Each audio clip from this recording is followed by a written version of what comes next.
ವಿಧಾನಸಭೆಯಲ್ಲಿ ಮತ್ತೆ ಭಾವುಕರಾದ ಬಿಎಸ್ವೈ ದೇವೇಗೌಡ ಸಿದ್ದರಾಮಯ್ಯಗೆ ಆದರ್ಶ ರಾಜಕಾರಣಿಗಳು ಅಂತ ಮೆಚ್ಚುಗೆ. ಕಾಗೇರಿ ಸಚಿವರಾಗಬೇಕು ಅಂದ್ರು ಯಡಿಯೂರಪ್ಪ.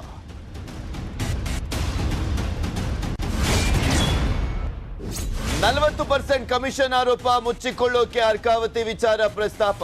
ಸರ್ಕಾರದ ವಿರುದ್ಧ ಸಿದ್ದರಾಮಯ್ಯ ಆಕ್ರೋಶ. ಸದನದಲ್ಲಿ ಕೆಂಪಣ್ಣ ವರದಿ ಮಂಡನೆಗೆ ಖಾದರ್ ಒತ್ತಾಯ. ಬಿಪಿಎಲ್ ಕುಟುಂಬಕ್ಕೆ ಕಾಂಗ್ರೆಸ್ ಮತ್ತೊಂದು ಫ್ರೀ ಆಫರ್. ಅಧಿಕಾರಕ್ಕೆ ಬಂದ್ರೆ 5 ಕೆಜಿ ಬದಲು 10 ಕೆಜಿ ಅಕ್ಕಿ ಕೊಡೋ ಭರವಸೆ. ಬೆಂಗಳೂರಲ್ಲಿ ಡಿಕೆಶಿ ಸಿದ್ದು ಘೋಷಣೆ. ಮುಗಿಯದ ಹಾಸನ ಜೆಡಿಎಸ್ ಟಿಕೆಟ್ ಫೈಟ್. ಗೊಂದಲಕ್ಕೆ ತೆರೆ ಎಳೆಯಲಿಕ್ಕೆ ಎಚ್ಡಿಕೆ ಪ್ಲಾನ್. ಭಾನುವಾರ ಕ್ಷೇತ್ರದ ಪ್ರಮುಖರ ಸಭೆ ಕರೆದ ಕುಮಾರಸ್ವಾಮಿ. ಕ್ಯಾಲಿಕಟ್ನಿಂದ ಸೌದಿಗೆ ಹೊರಟಿದ್ದ ವಿಮಾನದ ರೆಕ್ಕೆ ಕಟ್. ತಿರುವನಂತಪುರಂನಲ್ಲಿ ಏರ್ ಇಂಡಿಯಾ ತುರ್ತು ಭೂಸ್ಪರ್ಶ. ಎಲ್ಲ ಪ್ರಯಾಣಿಕರು ಸುರಕ್ಷಿತ.